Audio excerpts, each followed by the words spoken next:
മുൾമുനിയിൽ നിർത്തിക്കൊണ്ട് ഇറാന്റെ ഭാഗത്തു നിന്ന് ഏറ്റവും മാരകമായ ഒരു മുന്നറിയിപ്പ് പുറത്തു വന്നിരിക്കുകയാണ്.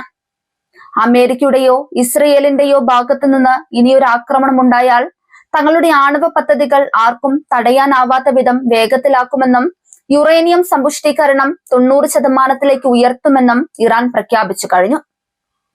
വെറുമൊരു സാങ്കേതിക പ്രഖ്യാപനമല്ലത്, മറിച്ച് ലോകത്തെ തകർക്കാൻ ശേഷിയുള്ള ആണവായുധ നിർമ്മാണത്തിലേക്ക് ഇറാൻ ഔദ്യോഗികമായി കടക്കുന്നു എന്നതിന്റെ വ്യക്തമായ സൂചനയാണത്. യുറേനിയം 90% വരെ സമ്പുഷ്ടീകരിക്കുക എന്നതിനർത്ഥം അത് വെപ്പൺ ഗ്രേഡ് അഥവാ ആണവായുധം നിർമ്മിക്കാൻ പാകത്തിലുള്ള ഒന്നായി മാറുന്നു എന്നതാണ്.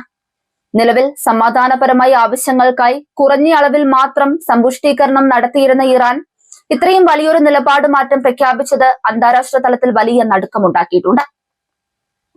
പശ്ചിമേഷ്യയിൽ അമേരിക്കയും ഇസ്രയേലും ചേർന്ന് നടത്തിയ മിസൈൽ ആക്രമണങ്ങൾക്ക് പിന്നാലെയാണ് ഇറാന്റെ ഈ പ്രകോപനപരമായ പ്രഖ്യാപനം. തങ്ങളുടെ സുരക്ഷാ സംവിധാനങ്ങൾക്കും തന്ത്രപ്രധാനമായ കേന്ദ്രങ്ങൾക്കും നേരെ നടന്ന ആക്രമണങ്ങൾ ഇറാനെ വല്ലാതെ ചൊടിപ്പിച്ചിട്ടുണ്ട്. അതീവ ദുർബലമായ സമാധാന ചർച്ചകൾക്കിടയിലാണ് ഈ പ്രഖ്യാപനം വരുന്നത് എന്നത് ശ്രദ്ധേയമാണ്. ലോകശക്തികൾ ഇറാനെ ചർച്ചാമേശയിലേക്ക് കൊണ്ടുവരാൻ ശ്രമിക്കുമ്പോഴും അമേരിക്കയുടെ ഭാഗത്തു നിന്നുള്ള ഉപരോധങ്ങളും ഭീഷണികളും ചർച്ചകളെ വഴിമുട്ടിക്കുകയാണ്.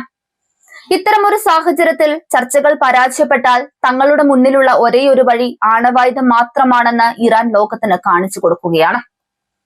സയനിസ്റ്റ് ശക്തിയായ ഇസ്രയേലിനെ സംബന്ധിച്ചിടത്തോളം ഇറാന്റെ ഈ നീക്കം നിലനിൽപ്പിനായുള്ള ഭീഷണിയാണ്. ഇറാന്റെ ആണവ നിലയങ്ങൾ തകർക്കാൻ ഇസ്രയേൽ നിരന്തരം പദ്ധതികൾ ആസൂത്രണം ചെയ്യുന്നുണ്ട്. എന്നാൽ ഇത്തരമൊരു നീക്കം ഇസ്രയേലിന്റെ തന്നെ അന്ത്യത്തിന് കാരണമാകുമെന്നാണ് ഇറാന്റെ മുന്നറിയിപ്പ്.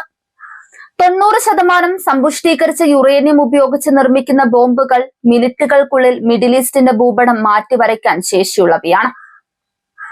ഡൊണാൾഡ് ട്രംപിന്റെ മടങ്ങി വരവോടെ ഇറാനെതിരെയുള്ള നിലപാടുകൾ അമേരിക്ക കൂടുതൽ കടുപ്പിച്ചിട്ടുണ്ട്. മാക്സിമം പ്രഷർ എന്ന തന്ത്രമാണ് അമേരിക്ക പയറ്റുന്നത്. എന്നാൽ ഈ സമ്മർദ്ദങ്ങൾ ഇറാനെ തളർത്തുന്നതിന് പകരം അവരെ കൂടുതൽ അപകടകാരികളാക്കി മാറ്റുകയാണ് ചെയ്യുന്നത്. ആണവായുധം നിർമ്മിക്കാൻ ഉദ്ദേശിക്കുന്നില്ലെന്ന് ഇറാൻ മുൻപ് പലപ്പോഴും പറഞ്ഞിരുന്നെങ്കിലും സാഹചര്യങ്ങൾ തങ്ങളെ അതിലേക്ക് നിർബന്ധിക്കുകയാണെന്ന് അവർ ഇപ്പോഴും വാദിക്കുന്നു. ആവർത്തിച്ചുള്ള ആക്രമണങ്ങളും ഇറാനിലെ ഉന്നത ഉദ്യോഗസ്ഥരുടെ കൊലപാതകങ്ങളും ഇറാന്റെ ക്ഷമ നശിപ്പിച്ചിരിക്കുകയാണ്. അന്താരാഷ്ട്ര ആണവോർജ ഏജൻസി ഈ നീക്കത്തെ അതീവ ഗൗരവത്തോടെയാണ് നിരീക്ഷിക്കുന്നത്. ഇറാന്റെ ആണവ നിലയങ്ങളിലെ പരിശോധനകൾ തടസ്സപ്പെട്ടതും സമ്പുഷ്ടീകരണം വേഗത്തിലായതും ലോകത്തിന് നൽകുന്ന ഭീതി നിസ്സാരമല്ല. യുദ്ധം എന്ന പേടി സ്വപ്നം പശ്ചിമേഷ്യയിൽ വീണ്ടും പുകയുകയാണ്. ഒരു സാധാരണ യുദ്ധത്തിന് പകരം ഒരു ആണവ യുദ്ധത്തിന്റെ സാധ്യതയാണ് ഇപ്പോൾ ഉരുത്തിരിയുന്നത്. ഇറാന്റെ കയ്യിൽ 90% സമ്പുഷ്ടീകരിച്ച യുറേനിയം ഉണ്ടെന്ന തിരിച്ചറിവ് അമേരിക്കയും സഖ്യകക്ഷികളെയും ഏത് നീക്കത്തിൽ നിന്നും പിന്തിരിപ്പിക്കാൻ പ്രേരിപ്പിച്ചേക്കാം. ഹോർമുസ് കടലിടുക്കിലെ സംഘർഷങ്ങളും ഇറാന്റെ ആണവ പ്രഖ്യാപനവും കൂട്ടി വായിക്കുമ്പോൾ പശ്ചിമേഷ്യയിലെ അധികാരം തന്റെ കയ്യിലാണെന്ന് ഇറാൻ തെളിയിക്കാൻ ശ്രമിക്കുകയാണ്. ലോകത്തെ എണ്ണ വിതരണവും ആണവ സുരക്ഷയും ഒരേ സമയം തങ്ങളുടെ നിയന്ത്രണത്തിലാണെന്ന് അവർ ഓർമ്മിപ്പിക്കുന്നുണ്ട്.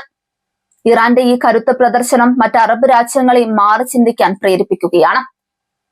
ആണവായുധ മത്സരം ഈ മേഖലയിൽ പുതിയൊരു പ്രതിസന്ധിക്ക് കാരണമാകും. ഇറാൻ ആണവ ബോംബ് നിർമ്മിച്ചാൽ സൗദി അറേബ്യ ഉൾപ്പെടെയുള്ള രാജ്യങ്ങളും അതേ വഴി സ്വീകരിച്ചേക്കാം. ഇത് ലോകത്തെ തന്നെ ഏറ്റവും അപകടകരമായ മേഖലയായി പശ്ചിമേഷ്യയെ മാറ്റും. ട്രംപിന്റെ നയങ്ങൾ ഇത്തരമൊരു മത്സരത്തിന് വഴിമരുന്നിട്ടു എന്ന ചോദ്യവും നയതന്ത്ര വിദഗ്ധർ ഉയർത്തുന്നുണ്ട്. ഇറാന്റെ ഭാഗത്തു നിന്നുള്ള ഈ മുന്നറിയിപ്പ് ഒരു ബാർഗെയിനിങ് ചിപ്പ് കൂടിയാണ്. ഉപരോധങ്ങൾ നീക്കം ചെയ്യാനും തങ്ങളുടെ ആവശ്യങ്ങൾ അംഗീകരിക്കാനും അമേരിക്ക നിർബന്ധിക്കാനുള്ള ഒരു മാർഗമാണിത്.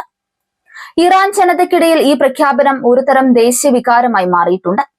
വിദേശ ശക്തികൾക്ക് മുൻപിൽ തലകുനിക്കാത്ത ഒരു ഭരണകൂടം എന്ന നിലയിൽ ജനങ്ങളെ ഒപ്പം നിർത്താൻ ഇതിലൂടെ ഇറാന് സാധിക്കുന്നു. ഇനി വരാനിരിക്കുന്ന ദിവസങ്ങൾ അതീവ നിർണായകമാണ്. സമാധാന ചർച്ചകളിൽ ഇറാൻ എന്ത് നിലപാട് സ്വീകരിക്കുമെന്നതിനെ ആശ്രയിച്ചിരിക്കും ലോകത്തിന്റെ സമാധാനം. ഇറാൻ നൽകുന്ന ഈ മുന്നറിയിപ്പ് അമേരിക്കയ്ക്കും സഖ്യകക്ഷികൾക്കുമുള്ള അന്ത്യശാസനമാണ്. തങ്ങളുടെ പരമാധികാരത്തിന് മേൽ കൈവച്ചാൽ പിന്നെ നിയന്ത്രണങ്ങൾ ഉണ്ടാകില്ലെന്ന് ഇറാൻ വ്യക്തമാക്കുന്നു. സയനിസ്റ്റ് സഖ്യത്തിന്റെ നീക്കങ്ങളെ ഭയപ്പെടാതെ സ്വന്തം ആണവകരത്തിൽ വിശ്വസിക്കുന്ന ഒരു ഇറാന്റെ ചിത്രം ലോകത്തെ ഭയപ്പെടുത്തുന്ന ഒന്നാണ്. സമാധാനത്തിന്റെ അവസാന നൂലിഴയും പൊട്ടിപ്പോകുമോ എന്ന് ലോകം ശ്വാസം അടക്കി പിടിച്ച് കാത്തിരിക്കുകയാണ്.